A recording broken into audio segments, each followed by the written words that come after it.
एक बार फिर से ईवीएम का सवाल उठाया है। दरअसल ईवीएम पर सवाल उठाए हैं दिग्विजय सिंह ने, और दिग्विजय सिंह ने ईवीएम का लाइव डेमो भी दिया।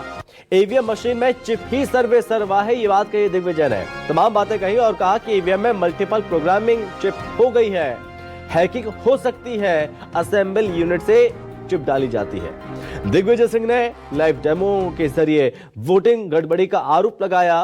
वोट किसी को दिया, वोट किसी और को गया, ये तमाम बातें कहीं लाइव डेमो देते हुए पूर्व मुख्यमंत्री दिग्विजय सिंह के द्वारा।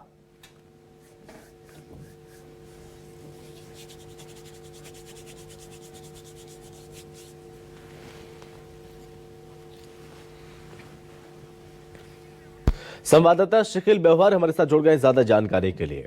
तो शकील, एक बार फिर से ईवीएम का मुद्दा उठ गया है। दिग्विजय सिंह ने लाइव डेमो दिया और ये बताया कि कैसे हैकिंग हो सकती है। तो मतदाता को निश्चित तौर पर एक बड़ा आरोप जो है वो यहाँ पर लगा, और ना सिर्फ आरोप बल्कि एक लाइव डेमो भी जो है वो दिया गया। और सबसे बड़ी बात यह है कि उन्होंने लाइव डेमो में जिस प्रकार से बताया है कि किस प्रकार से जो तमाम जो गड़बड़ियों की बातचीत कही जा रही है वो दिया जाता है। और इस पूरे डेमो में गुजरात के जो एक एक्सपर्ट है, जो IT एक्सपर्ट कह लीजिए, EVM एक्सपर्ट कह लीजिए, इंजीनियर एक्सपर्ट उन्हें कह लीजिए, अतुल पटेल, वो आज पहुंचे हुए थे और उन्होंने इस डेमो से बताया कि किस प्रकार से क्या होता है। देखिए, ईवीएम का अगर हम देखते हैं तो ये साफ तौर पर आरोप लगाया गया है कि 3 हिस्से इसके माने जाते हैं, जिसमें ईवीएम की हम बात करें, वीवीपैट मशीन की बात करें और इसकी प्रोसीजर की बातचीत की जाए। और इसमें ये आरोप लगाया गया है कि जब कोई वोट दिया जाता है तो चिप के आधार पर उसे मैनिपुलेट यानी कि उसे बदल दिया जाता है। सभी सीटों पर इस प्रकार की गड़बड़ियों की बात नहीं की जाती, बल्कि उन सीटों पर यह आरोप लगाया गया है जहां पर जीतने की अगर हम बातचीत करते हैं, कोई प्रत्याशी है जो वहां पर लगभग जीत जो है वो हासिल कर सकता है, और ऐसी सीट जो फंसी हुई है या जहां पर कुछ अंतर पड़ता है, उन जगहों पर ये बातचीत कही गई कि इस प्रकार से जो है वोटिंग परसेंटेज बदल दिया जाता है। अगर तकनीकी पहलू में हम जाते हैं तो तकनीकी पहलू में यह बताया गया है कि जो चिप होती है, जो पहले से ही यानी कि प्री डिजाइन चिप होती है, प्री प्रोग्रामिंग चिप होती है, लेकिन इस चिप में ही गड़बड़ी जो है वो की जाती है। उसी के आधार पर तमाम जो टेक्निकल गड़बड़ियां हैं उनको अंजाम दिया जाता है। मैं अपने कैमरा पर्सन से बोलूंगा कि वो दिखाए यहाँ पर कि किस प्रकार से जो है वो की जाती है। ये आपसे बताते हैं, ये वही जगह है जहाँ पर डेमो दिया। हमारे साथ यहाँ पर पटेल जो है, जो जिन्होंने डेमो दिया है, वो भी यहाँ पर मौजूद, उनसे भी चर्चा जी मैं आपको दिखाता हूँ जिसे बनाया गया है। और ये जो है इसे पूरा आया तब ईवीएम या वीवीपैट मशीन होती है, और ये वो बताई गई है जहाँ पे जो स्टेप है जो 7 सेकंड की दिखाई देती है। और आरोप इसी बात का लगाया गया है कि जो वोट दिखाया जाता है वो दिखता जरूर यहाँ है, लेकिन जब इस पूरी की पूरी मशीन जब यहाँ पर दबा दिया जाता है तब सॉफ्टवेयर यानी कि चिप का जब काम आता है तो कुछ और निकलता है। हालांकि यहाँ पर 3 प्रकार के सिंबल 3 फलों के लिए गए थे और अलग अलग उन फलों को सिंबल के जरिए दबाया गया, उनको पूरा उनकी काउंटिंग की गई, उनकी रिकॉर्डिंग की गई। लेकिन जब यहाँ पर डेमो के दौरान जिस चिन्ह को ज्यादा निशान ज्यादा वोट मिलने से वैसा नहीं निकला। और ये तमाम जो है ये इसका पूरा का पूरा एक लाइव डेमो जो है वो हुआ।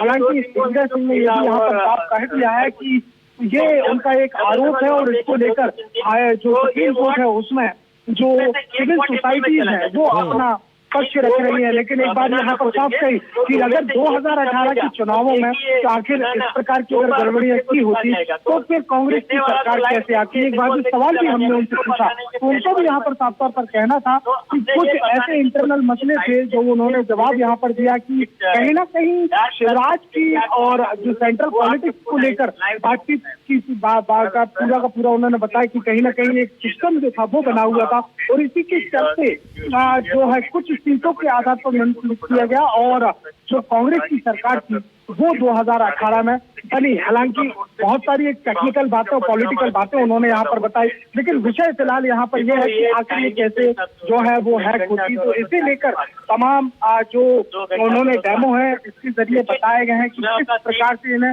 जो है वो बदला जाता है। हालांकि दिग्विजय सिंह ने एक और बात यहाँ पर बात की कि उन प्रदेशों को जहाँ पर छोटे राज्य है वहाँ इसका उपयोग बहुत ज्यादा नहीं किया जा रहा है, यानी कहीं ना कहीं सिर्फ वोट की बात जो है वो की जाती है। हमारे साथ यहाँ पर हमारे साथ 60 मिलने वाली है, उसको 160 पटेल साहब, उनसे भी आज चर्चा करेंगे जिन्होंने पूरे जो सिस्टम को बनाया और किस प्रकार से देखा, उसे हम यहाँ पर चर्चा करेंगे कि आखिर किस प्रकार की जो है सॉफ्टवेयर बनाया गया है और आखिर कैसे जो है वो गड़बड़ी का आरोप जो है वो देते हैं। सर, आपसे एक चीज और यहाँ पर जानना चाहेंगे, किस प्रकार से ये पूरी चीजें होती है? क्या बोला आपने? जिस तरह से ये आपने डेमो करके दिखा, ऐसी मशीनों से ही वोट होता है। देखो वो बॉडी, हार्डवेयर बॉडी अलग अलग रहता है, सॉफ्टवेयर अलग अलग रहता है, वो हमें भी पता नहीं है और किसी को भी पता नहीं कौन सा सॉफ्टवेयर डाला, किस कंपनी ने बनाया और कैसे, वो किसी को सब्जेक्ट नहीं। लेकिन हमारा सब्जेक्ट है कि आप डालते हो, किसको दिखता भी आपको, जिसको बटन दबाते हो, लेकिन छपता क्या है, वो छपता क्या है और वो कंट्रोल पैनल में नोट होता है। जो छपेगा वही यहाँ रजिस्टर्ड होगा और जो छपता है वो गलत छप जाता है। देते हो 2 केले को, लेकिन एक ही केले का पर्ची 2 बार। पटेल साहब, आपसे ये भी जानना चाहेंगे कि आखिर इस गड़बड़ी को रोका कैसे जा सकता है? देखो, ये एनालिसिस करके बहुत बड़े चाणक्य बैठे हुए ऊपर, वो एनालिसिस करके उसको लगे कि हमें इस बार 400 के पार जाना है लोकसभा में, तो 400 के पार भी जा सकते हैं। पिछली बार बोला 300 पार, तो 300 पार चले गए थे। और गुजरात में बोला था हम रिकॉर्ड बनाएंगे, तो अभी जो चुनाव हुआ तो वो लोगों ने 156 सीट जीत के रिकॉर्ड बना दिया। जैसे 2002 के गुजरात कांड में भी इतनी सीट ये लोग नहीं लाए थे। आपको लगता है ये अभी विधानसभा के चुनाव जो हुए इसमें भी कुछ ना कुछ गड़बड़ी हुई? मैं शंका होती है सबको, कुछ शंकाएं है हमें। ट्रांसपेरेंसी हो रही है चुनाव में, ऐसा हमें नहीं लगता कि ट्रांसपेरेंट चुनाव ये नहीं हो रहा है। सब मानते हैं, मैंने पूरे देश के नागरिक को, कॉमन मैन को पूछोगे आप तो वही बताया गया ट्रांसपेरेंट। पटेल साहब, आपसे एक चीज जानना चाह रहे हैं कि 230 अगर सीटें हैं और इसमें किस प्रकार से क्या इस बार की दिक्कतें हुई होंगी अगर हम देखते हैं तो मध्य प्रदेश?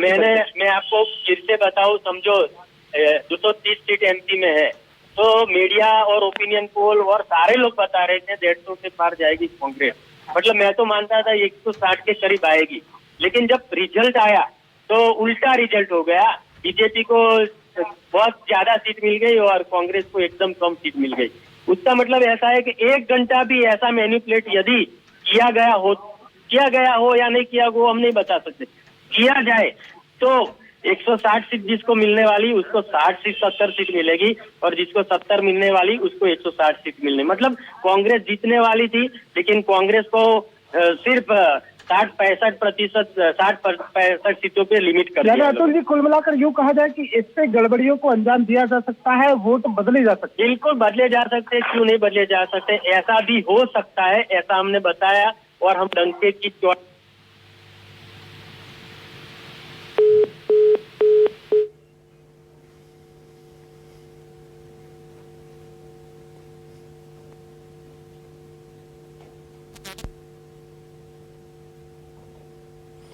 ठीक है शिखिल, मैं आपके पास लौटूंगा और इस बीच यहां पर आपको सुनाते हैं दिग्विजय ने क्या कहा था। वीवीपैट पर भरोसा नहीं है। हमें माननीय चुनाव आयोग के निष्पक्षता पे भरोसा नहीं है। केवल अब माननीय उच्चतम न्यायालय हमारे पास है। हम तो मांग करते हैं माननीय मुख्य न्यायाधीश महोदय से, मैं खुले रूप से मांग करता हूं, इसको आप गंभीरता से लीजिए और सिंगल बेंच से हटाकर आपको इसमें फुल बेंच में इस केस को लेना चाहिए और फुल बेंच के माध्यम से ही इसके टेक्निकल एस्पेक्ट के लिए आप डे टू डे हियरिंग करिए, क्योंकि चुनाव आयोग आपको गुमराह करेगा। नहीं हो सकती। प्री प्रोग्रामिंग से ही नतीजा बदला जा सकता है और वो आपने इसमें देख लिया। सॉफ्टवेयर के माध्यम से आपने जहां वोट डाला उसको सॉफ्टवेयर ने परिवर्तित करके छाप दूसरा दिया। भाजपा को बहुमत मिलेगा, यानी 272 से ज्यादा। कितनी सीटें मिली? 284 मिली कि नहीं मिली? फिर कहा 300 पार। कितनी सीटें मिली? 303। और अब क्या कह रहे? 400। ये उनका जनता का वोट नहीं है, ये मशीन का वोट है। मध्य प्रदेश के अंदर सारे सर्वे कह रहे हैं, आप लोग सब आके कह रहे हैं साहब कांग्रेस सरकार, भाजपा के लोग कह रहे हैं कि सरकार कांग्रेस की बन रही है, लेकिन भाजपा को इतिहास में इतनी सीटें नहीं मिली जितनी इस बार मिल गई। अब आप बताओ हम लोग क्या करें। ठीक है, इस बीच यहाँ पर शिकिल हमारे साथ एक बार फिर से जुड़ गए हैं। तो शिकिल, यहाँ पर गंभीर आरोप लगाए जा रहे हैं ईवीएम को लेकर। उसके जैसा ही देखिए, गंभीर आरोप न सिर्फ लगाए हैं बल्कि एक डेमो भी दिया गया है, लेकिन हालांकि साफ तौर पर यह बात साफ कर दी गई। गुजरात के जो एक्सपर्ट यहां पर आए, जो ईवीएम वीवीपैट के एक्सपर्ट माने जाते हैं, इंजीनियर हैं, टेक्निकल विंग से जुड़े हुए हैं, अतुल पटेल, उन्होंने साफ ये कहा कि इस प्रकार से की जा सकती है। हालांकि दिग्विजय सिंह ने भी ये साफ तौर पर कह दिया कि इस तरीके से ही कहीं ना कहीं जो है जो गड़बड़ियां है वो की जा सकते होंगे, मैनिपुलेट किए जा सकते होंगे, वोट स्विंग जो एक शब्द यूज किया जाता है वोटिंग को, वो किया जा सकता होगा। लेकिन इस पूरी थीम को अगर हम समझते हैं तो कहीं ना कहीं एक चिप की बात सामने आती है, जिसे लेकर अक्सर न सिर्फ मध्य प्रदेश बल्कि देश की राजनीति में लगातार इस चिप को लेकर विवाद जो है वो गर्माता रहा था। और इसी चिप को लेकर भी आज उन्होंने यहाँ पर बातचीत कही कि जो चिप है वो कहीं ना कहीं प्री प्रोग्रामिंग होती है, यानी कहीं ना कहीं उसमें प्री प्रोग्रामिंग की जाती है और जिस आधार पर वो चिप का यूज किया जाता है। लेकिन ये 2007 के बाद से 2008 के बाद से इस चिप की जो प्रोग्रामिंग है उसमें कहीं ना कहीं गड़बड़ी की जा रही है, ये बात यहाँ पर कही गई। और सबसे बड़ी बात ये ठीक है, इस बीच शिकिल आप हमारे साथ बने रहिए, मैं आपके पास लौटूंगा। इस बीच पंकज चतुर्वेदी हैं, बीजेपी प्रवक्ता। पंकज जी, बहुत स्वागत है सर आपका। धन्यवाद संभव जी। जी पंकज जी, गंभीर आरोप लगाए हैं, लाइव डेमो भी दिया, बताया कि ईवीएम हैक हो सकती है और अब तक जो भी चुनाव हुए उसमें इस तरह के हथकंडे अपनाए गए हैं, क्या कहेंगे? संभव जी, दिग्विजय सिंह जी कौन सी खिलौना मशीन लेकर आए थे? उस मशीन की प्रामाणिकता, वैधता की कौन पुष्टि करेगा? और यही दिग्विजय सिंह और यही कांग्रेस पार्टी के लोग, इनको पता है कि आसन्न लोकसभा चुनाव में नरेंद्र मोदी जी की गारंटी के आधार पर भारतीय जनता पार्टी को जनकृपा प्राप्त होने वाली है। तो हार से बचने के बहाने ढूंढने की तैयारी है ताकि मुंह छिपाया जा सके। ये भारत के निर्वाचन आयोग ने स्पष्ट तौर पर एक नहीं, दो, तीन, चार, 5 बार ऐसा स्पष्ट तौर पर कहा कि आइए और हमको मशीन में गड़बड़ हो सकती है, टेम्पर हो सकती है, हैकिंग हो सकती है, कर बताइए। कोई सामने नहीं आया, कोई कांग्रेस का सूरमा सामने नहीं आया। हर साल अभी इस लोकसभा चुनाव के पहले पूरे देश में इलेक्शन कमीशन ने अपनी मशीनों की ओपन ड्रिल कराई ताकि आम व्यक्ति को प्रक्रिया समझा। डेमो मशीन से प्रोसेस दिखाया, मशीन का सॉफ्टवेयर, हार्डवेयर, इनपुट आउटपुट सब चीज का डिस्प्ले किया। और फिर अब तो कोई भी आप मत डालते हैं संभव जी, तो वीवीपैट मशीन का डिस्प्ले होता है, पर्ची दिखती है आपको कि आपने जिसके सामने बटन दबाया वो दिखता है आपको 10 सेकंड 7 सेकंड तक विजिबल होता है। यानी आपने जो बटन दबाया वही वीवीपैट की स्क्रीन पर दिख रहा है, पर्ची पर ड्रॉप हो रहा है, यानी वो सच है। और फिर यदि मशीन में खराबी है तो तेलंगाना में कांग्रेस कैसे जीत गई? ठीक है, अभी हिमाचल कैसे जीती कुछ महीनों पहले, उसके पहले कर्नाटक कैसे जीती, पंजाब में आम आदमी पार्टी कैसे जीत गई? वहां तो ना बीजेपी जीते ना कांग्रेस पार्टी जीती। दिल्ली में बराबर आम आदमी पार्टी जीत रही है। 5 साल पहले ये राजस्थान जीते थे, छत्तीसगढ़ जीते थे, मध्य प्रदेश जीते थे, तो तब खराबी नहीं थी। मुझे लगता है कि ये बचकानी बातें छोड़कर कांग्रेस पार्टी को, तो जो सनातन का विरोध करते हैं, हिंदुओं का विरोध करते हैं, उस प्रवृत्ति पर ठीक है। इस बीच हमारे साथ पंकज जी, शहरयार खान जी हैं, कांग्रेस प्रवक्ता, हमारे साथ जुड़ गए हैं। शहरयार जी, बहुत स्वागत है सर आपका। धन्यवाद जी। शहरयार जी, अब लाइव डेमो फिर से दिया गया, ईवीएम का मुद्दा फिर से छेड़ दिया गया है, क्या माने? चुनाव जो होंगे वो तो ईवीएम के माध्यम से ही होंगे, इसको लेकर सुप्रीम कोर्ट जाने को भी तैयार है आप।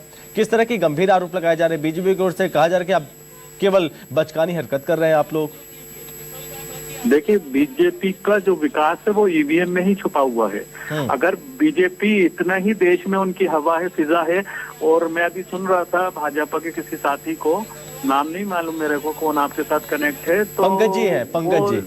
हाँ, तो मैं इतना आह्वान करता हूँ कि अगर इतनी आपकी वेद है, इतने ही आपको जनता ने आशीर्वाद दे रहा है और आप नाम गिना रहे थे तेलंगाना, हिमाचल, कर्नाटक, तो मैं तो कह रहा हूँ, आह्वान कर रहा हूँ, सब जगह आप डिसॉल्व करके और बैलेट से करा लीजिए। दूध का दूध और पानी का पानी हो जाएगा। जब 24 दल विपक्ष के चुनाव आयोग जाके उनसे टाइम मांग रहे हैं, पिछले मई से आज तक उनको इंडोर्स तक नहीं करा गया है, उनको आमंत्रित नहीं करा गया है। ये वायस्थ नहीं है चुनाव आयोग, साफ दिखता है उसके आचरण में। एक पार्टी की चुनाव आयोग बन के रह गई है। ये अपने को बोलते हैं कि हम न्यूट्रल एजेंसी है। किस टाइप की न्यूट्रल एजेंसी?